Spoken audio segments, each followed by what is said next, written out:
Marc Lebrun du magazine autopresse.be avec nous comme chaque jeudi. Bonjour Marc. Bonjour Jocelyne. On met à l'honneur dans cette rubrique les voitures de légende. Aujourd'hui, on se pose chez Renault et on va évoquer la fameuse Dauphine. C'est Dauphine qui est une voiture tout en rondeur, comme bien des modèles à l'époque d'ailleurs, fabriquée dans l'usine de Flins. C'était dans les Yvelines.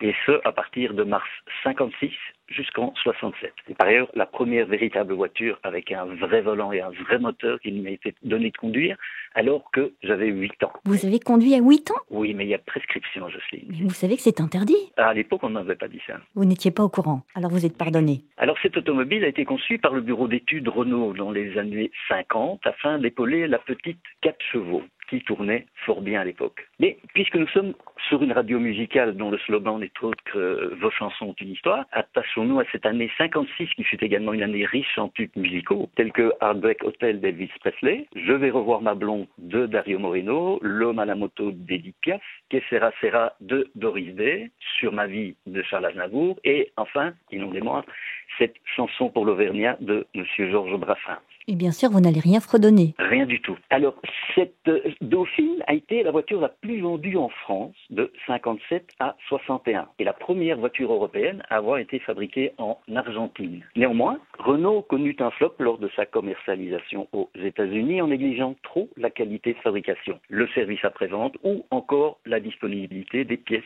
détachées. Alors, la Renault Dauphine, c'est une petite berline à 4 portes avec un moteur arrière placé en porte-à-faux derrière l'essieu, qui fut ainsi nommée Dauphine, comme lors des concours de Miss France par exemple. Il y a une reine des ventes qui n'était d'autre que la 4 chevaux. Elle a été conçue par l'ingénieur Fernand Picard et dessinée avec l'aide du styliste italien Ghia, bien connu, notamment pour l'intégration des 2 entrées d'air pour le refroidissement du moteur. La roue de secours, elle, était quant à elle logée derrière un portillon sous le coffre à l'avant. Son capot, c'était un 4 cylindres en ligne de 845 cm3 qui développait 31 chevaux à 4250 tours minute. Il s'agissait d'une propulsion avec boîte à 3 rapports dont la vitesse maximale était de 111 km/h pour une consommation moyenne d'environ 6,5 litres au 100. 111 km/h, c'est très précis. On était très précis à l'époque. Alors, il y a eu plusieurs déclinaisons de série de cette Dauphine. L'Ondine, qui était une version plus cossue, la Dauphine Gordini, une version plus sportive, un coupé et un cabriolet, respectivement la Floride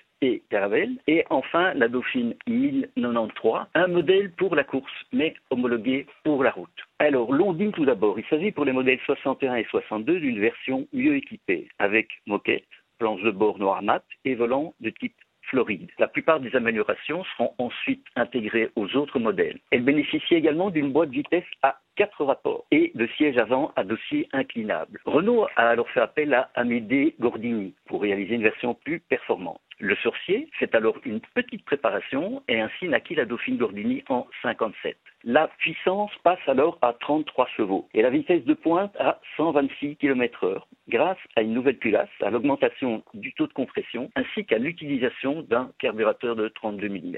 La boîte passe à 4 rapports et la caisse est légèrement rabaissée. La Floride est quant à elle un dérivé cabriolet à 2 portes basé sur la plateforme de la Dauphine Gordini. La Dauphine 1093 enfin est la version compétition du modèle. Elle a été fabriquée entre novembre 61 et avril 63 à 2140 exemplaires en 2 séries. Extérieurement, cette 1093 se différencie de la Dauphine Gordini par ses projecteurs avant de gros diamètre, ses 2 grandes bandes bleues collées dans l'axe du véhicule et son sigle 1093 sur le capot arrière. Saviez-vous aussi que la Dauphine servira de base à une tentative de voiture électrique conçue en partenariat avec Linus Pauling. Ce sera un échec du fait de la faiblesse du rapport poids-puissance des batteries au plomb. Enfin, sachez que la Dauphine a endossé le rôle d'actrice dans Bande à part, un film réalisé par Jean-Luc Godard en 64, et Le Petit Nicolas.